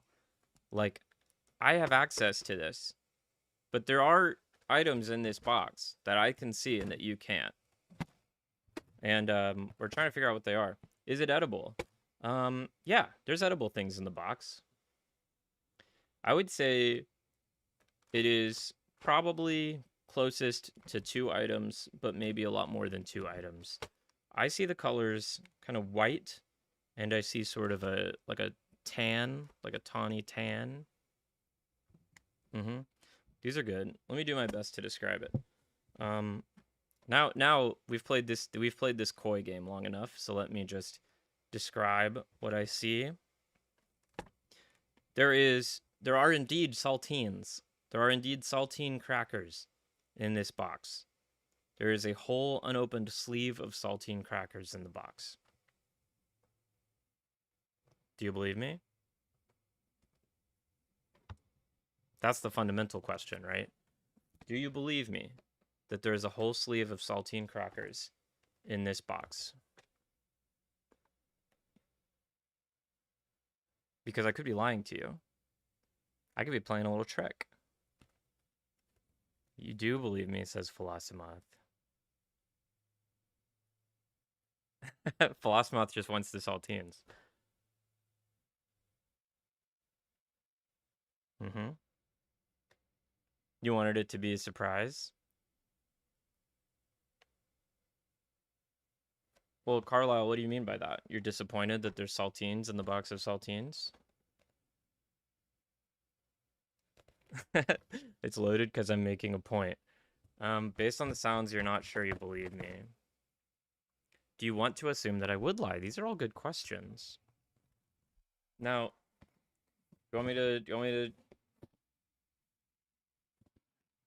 I can try. I can show you what's in it. What do we think?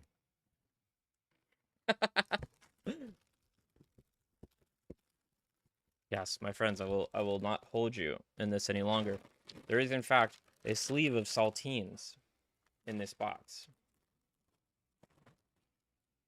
A lovely sleeve of saltines in the box.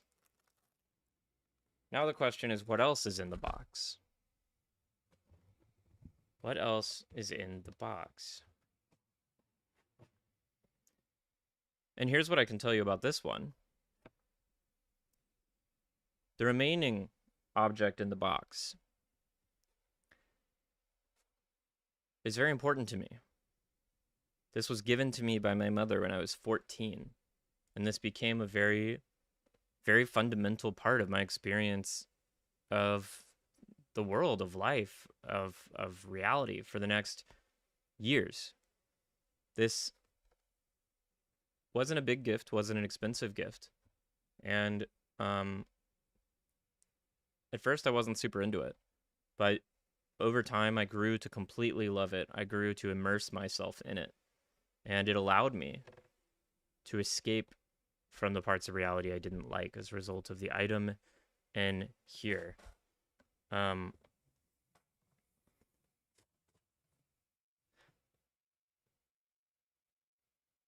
Yeah. If the box is a metaphor for another person's consciousness, though, you tend to believe the owner of the box. Even if they're lying, it's not for me to know their truth. That's correct. I need to have like a good reason to believe that someone is lying about what's in their own mind, though. I think if we go around making the assumption that people are lying, then that's a hard way to go through life.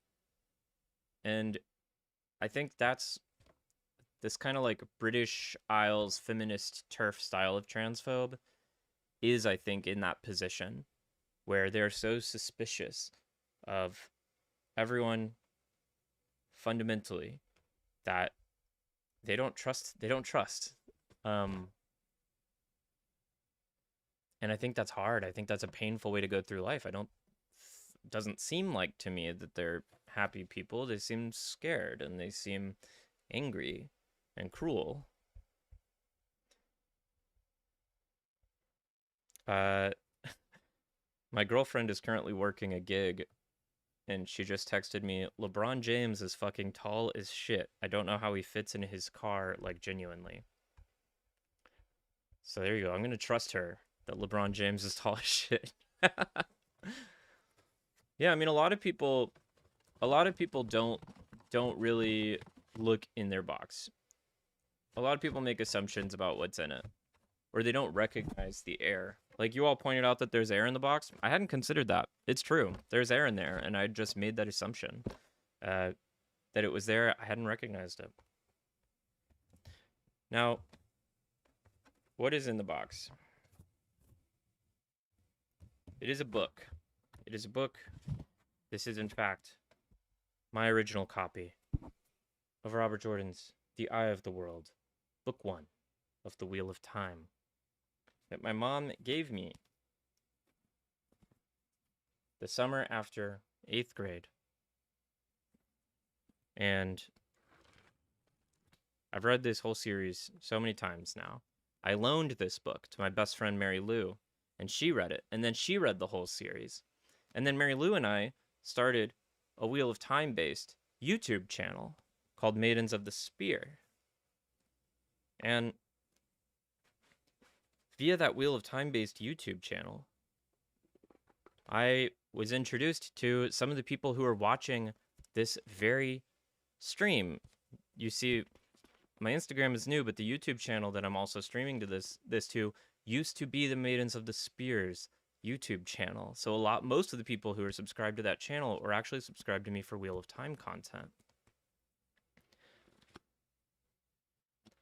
There's a lot that's emerged about this book that is exclusively knowable by asking me about my relationship to it. There are ways in which it will run parallel or feel similar to the experiences other people have with this series. There are ways in which it will run parallel or similar to experiences other people have with beloved art forms, fantasy worlds, whatever it is in their lives. But the details of my relationship to this book, the impact it's had on my life, is something literally only I know. And even to me, a lot of the impact it's had on me is unknowable, forgotten. I've been reading these books since I was 14, over and over again.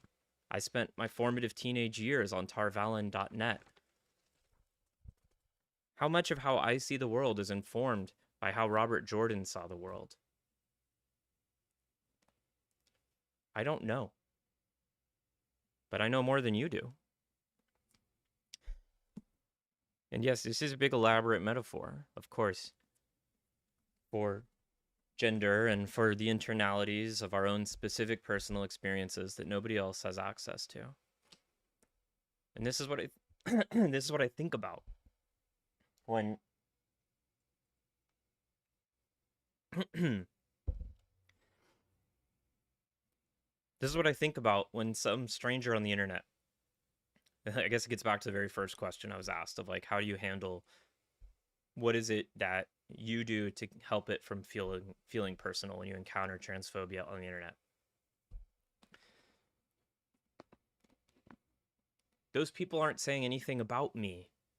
They don't know me. They've never met me. They're talking about saltines.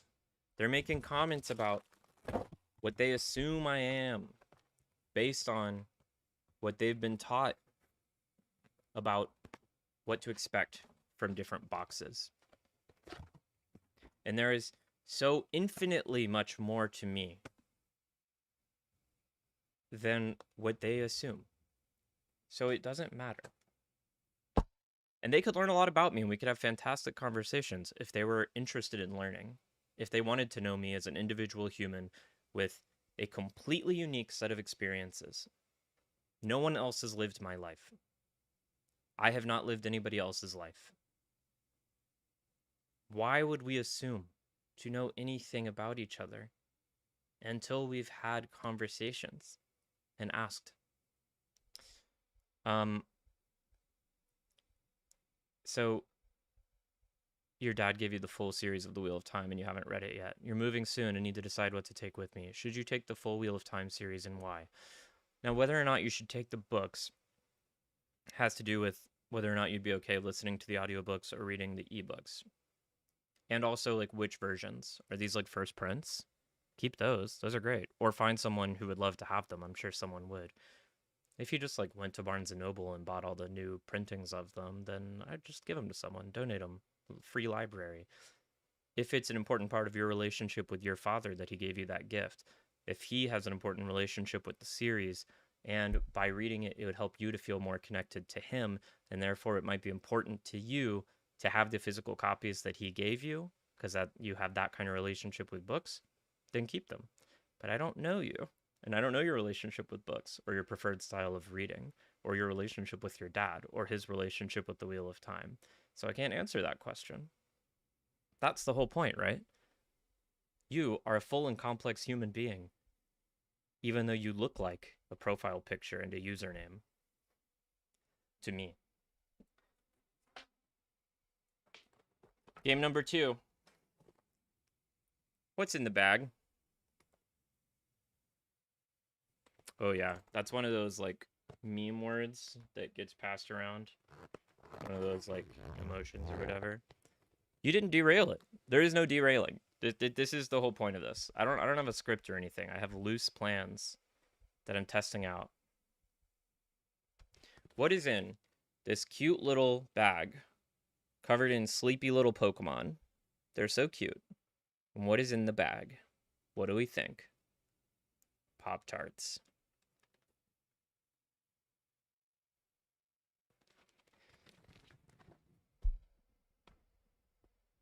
Mm-hmm. Mm-hmm.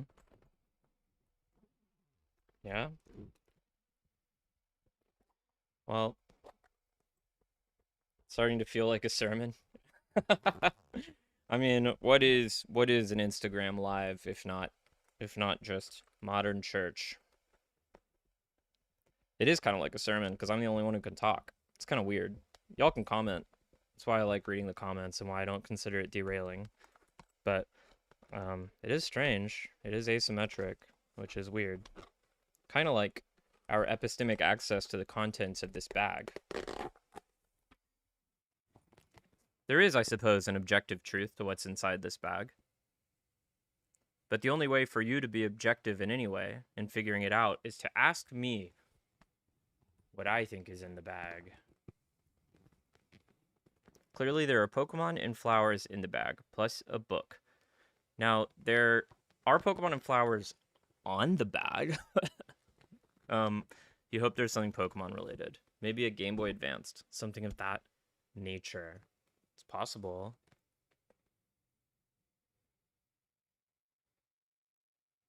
And this one I'm not going to open.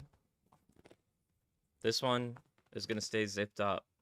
You're going to get no verification of what is in the bag. You're just going to have to trust me. And this is, to get back to what you were saying, I think, Carlisle. This is the metaphor for another person's mind and consciousness. You will never know. You will never see inside of this bag. There is something in it. There is an objective reality of what is in this bag that is empirically accessible to me, but not to you.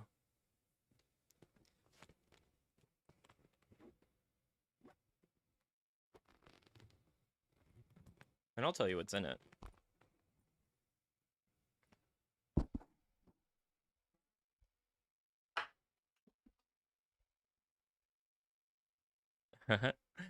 What is in that bag? No, I'll never show you the inside of that bag. What is in that bag is a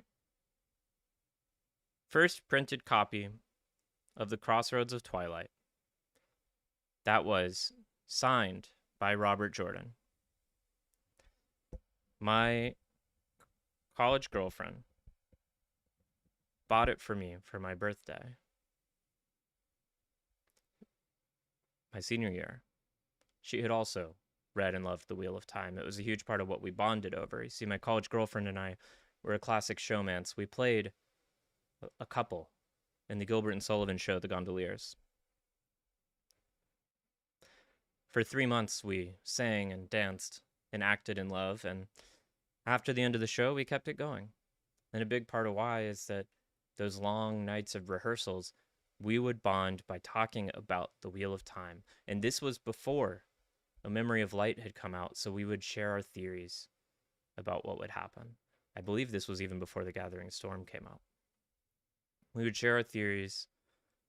We would exist in this world together. And so what's in that bag in part is a book, but in part it's memories. It's associations that only I have with that book. And the book is supposedly signed by Robert Jordan, and she bought it from a reputable source, but of course we can't be sure, can we? There is the signature on the page. It does look like his signature. And this isn't one of the ones that, this was, published before he died, so this isn't one of the ones that started being printed with his printed signature after his death. But it could be fake, and we literally have no way to know, because I can't see the past either. But I'm trusting that it's real. It means to me the same, it means as if it were real, you know what I mean? Whether it's real or not, it carries the meaning of a real signature from Robert Jordan, this author who is so influential and impactful on me and in my life. and on so many of my relationships. Having that little bit, knowing he might have touched that book, believing he did. It's a sort of intangible feeling of appreciation and camaraderie. And that's what's inside that bag. There's a lot else that's inside that bag. There's a lot else that's spurred on by thinking about that book, thinking about that girlfriend, thinking about that period of my life when I happened to be dating that girlfriend. Because that was also a time in my life when I was coming to understand a lot about myself and gender, but still very rejective of it. And it wouldn't be another 5 years since she gave me that book that I came out and transitioned.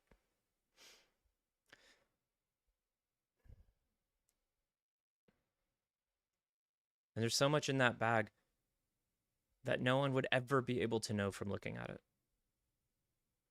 There's so much in that bag that no one would ever be able to know, even if I sat here and did my best to describe everything about it to you.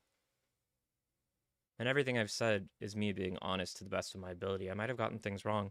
In fact, now that I sit here and think about it, I can't remember if she gave me that book as a gift or if I bought it for myself. Because I know we were looking at those books together at some point, and I know I got her one. And I thought we got them for each other, but maybe I bought that copy for myself. I don't know. And there's no way to know. It's lost to time, but I think she gave it to me.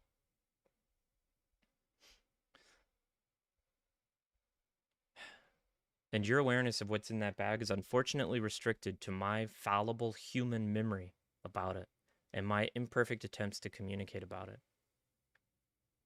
Even though there is an objective truth. There is. There is an object there.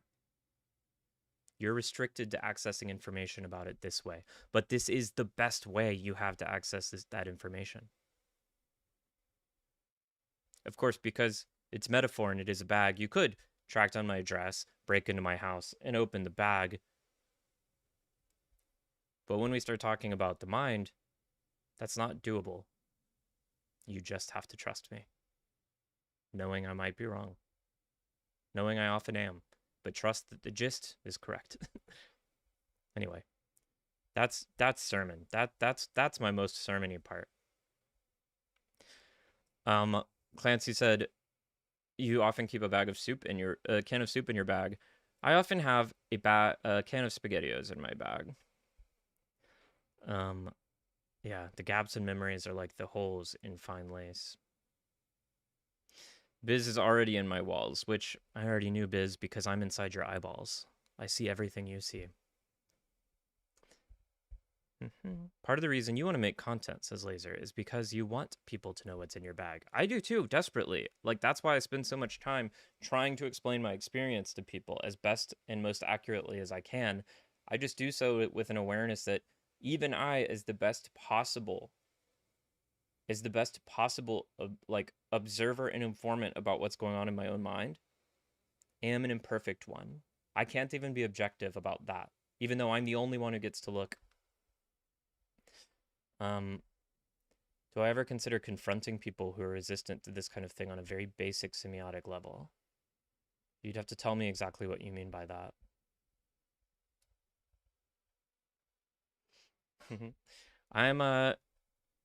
I'm always trying to explain what's in my bag.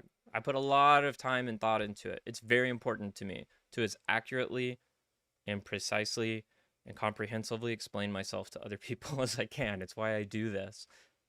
And I guess that's why it frustrates me when other people see that work that I try to do and that effort, and they would rather trust the assumptions they make based on overgeneralized approximations that they've decided are good enough. And they put those assumptions onto me, and they use that to justify rejecting the access I'm trying to offer them into what's in my bag. It's annoying. It is.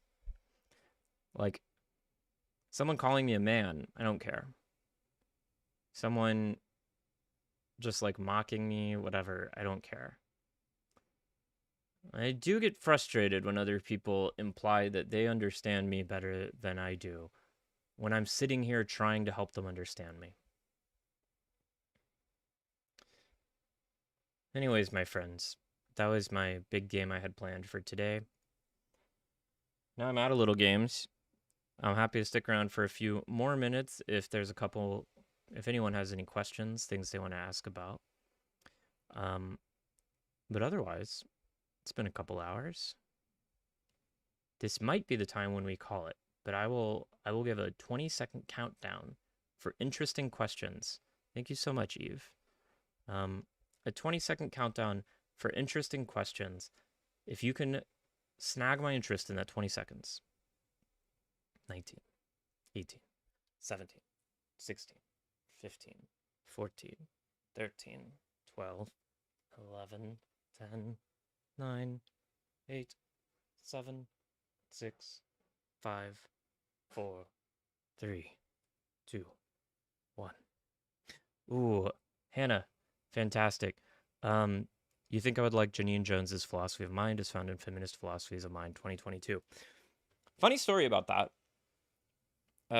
A lot of people in my chair video mistook it for this, like an actual philosophy class, which it was not. I only have an undergraduate degree. I'm not an expert and I'm not a teacher. That was technically a comedy show. And then at some point, someone asked me in the comments if I was going to go to grad school or if I was in grad school or if I had been. And I said, no, but I'm thinking about it. And I'll now formally announce to all of y'all that I'm going to grad school this fall. I'm going back to get my master's in philosophy, where I will certainly read things like Janine Jones's Philosophy of Mind as found in Feminist Philosophies of Mind 2022. And I'm very excited. I'm very excited to get back into forcing myself to learn and think a bit more committed and rigorously. And then Carlisle says, what about the phenomenon of when someone showing you what's in their bag reveals something to you about what's in your own bag? That's the best phenomenon, isn't it? Because, like, the reality is, when we're talking about our own minds, I don't actually get to look and see clearly delineated objects. I'm, like, fumbling around in the dark, trying my best to make sense of,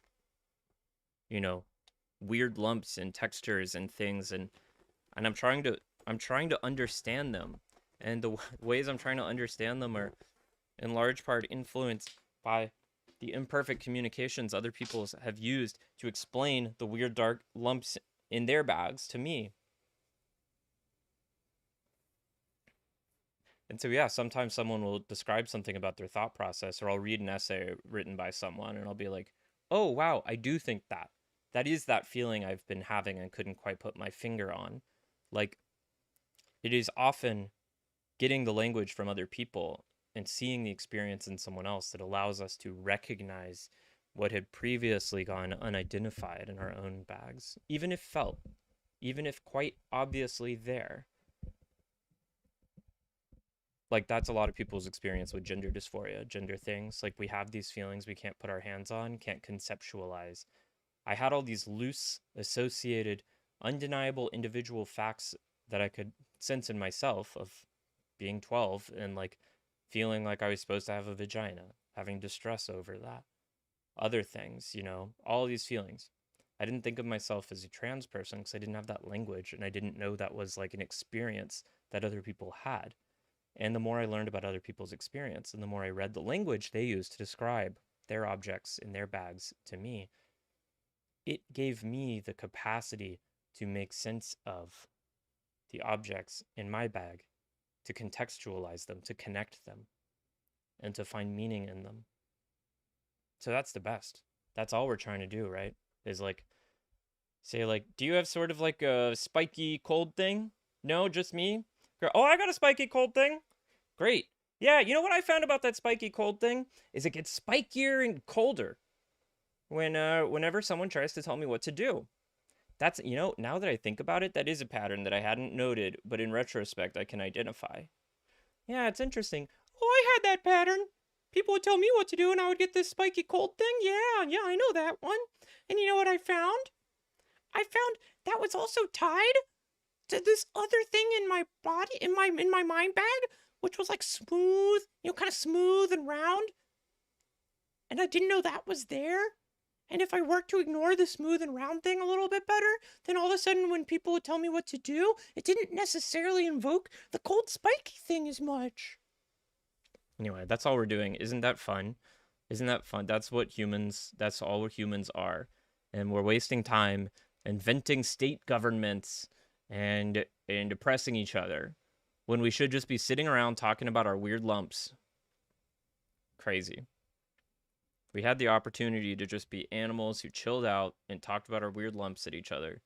And instead, we had to become dogmatic crusaders, forcing other people to pretend that their weird lumps were the same as our weird lumps, which weren't even really the weird lumps we pretended they were, because we were also pretending that they were these other weird lumps that no one even had.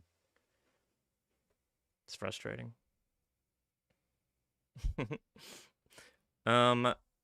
Oh, Hannah, congrats on also moving for a grad program. Are you doing philosophy? And Eve, you say it's interesting that we're all so different, to see the world through different and overlapping perspectives, because the truth is a kaleidoscope. Yes, it's true. Well, friends, thanks for letting me talk to you all about the weird lumps in my bag, and for sharing the ones in yours, those who did. I'll do more of these streams. I have fun doing them. But if you ever have any questions or topics you'd like me to focus on, let me know, because I am trying to figure this out. You are witnessing me fumbling in the dark of my streaming bag. So I want to get better at it. So please feel free to reach out and tell me what you'd like to see in the future. Thanks so much for joining. And yeah, I'll be around. Hang in there. You're all doing great. Whoever you are. The world is so hard right now. So if you feel like you're not living up to your normal standards, have a little patience, because everything fucking sucks. And it's okay if you're more tired than normal. Your brain's doing a lot of work in the background, more than it was 5 years ago, probably.